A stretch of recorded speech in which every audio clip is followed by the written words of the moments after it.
1944 and 1946, millions of Americans participated in thousands of strikes across America. While often each strike had its own local grievances, workers' rights and union representation was a common theme throughout. That is to say, to be clear, the strikes were often in response to unjust firings and for union representation. Millions of American workers decided to stand together and put their careers on the line because their friends got fired or their industry just wasn't addressing their needs. Thus, the most recent precedent was set for the American people to rise to a general strike, a reason somewhere approaching the severity of systemic worker abuse is enough. So in 2025, does American labor have a grievance which might rise to the level of systemic worker abuse?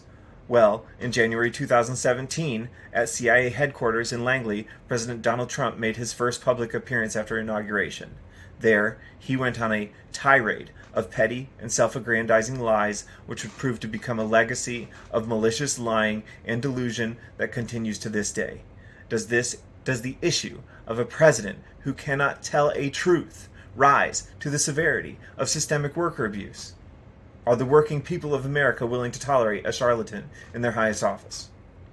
The truth is that this issue exceeds the precedent set by 1946, as systemic worker abuse is only a symptom of the chronic decay America experiences under the influence of Trump, his collaborators, and the festering of historically destructive decisions like Citizens United. On April 18, 2019, the Mueller report revealed, by Trump and his co-conspirators, widespread corruption and off-the-record espionage activities which could have risen to the level of treason. Unfortunately, Americans were largely complacent about learning the contents of this document, and conservative congressional leaders at the time knew it. They took advantage of their constituents' ignorance and collectively decided that it was appropriate for the President of the United States to compromise national security and enlist the aid of our international opponents to interfere in elections. Again, the precedent of systemic abuse is exceeded, as the security of an entire nation is threatened by a malicious, ignorant, and impulsive executive and his congressional enablers. As long as this situation is allowed to remain, no soldier can honor their oath. Soldiers are trained according to the letter and the spirit of the law. They swear obedience first to the Constitution and then to the President.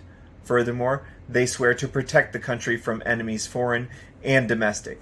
Thus, as long as the President represents a domestic enemy, a soldier cannot both be obedient to the President while also protecting the United States from domestic enemies. Sincerely, I could go on for 10 years listing all of the constant betrayals and failures committed by Trump and the American federal government at large, each of which would rise to the severity of a general strike, in my opinion. However, for the sake of brevity, I will instead only mention the greatest betrayal on all of the American people: inflation. By fixing American wages and using the mechanics of inflation and arbitrage, the wealthy, empowered by an unaccountable federal government, convert American labor into gross excess. Every year this allows them to squander more American effort for their own petty and abusive gain. Every year, this allows them to leave less for the workers. Every year, Americans die from this vacuous greed. The precedent is completely forgotten.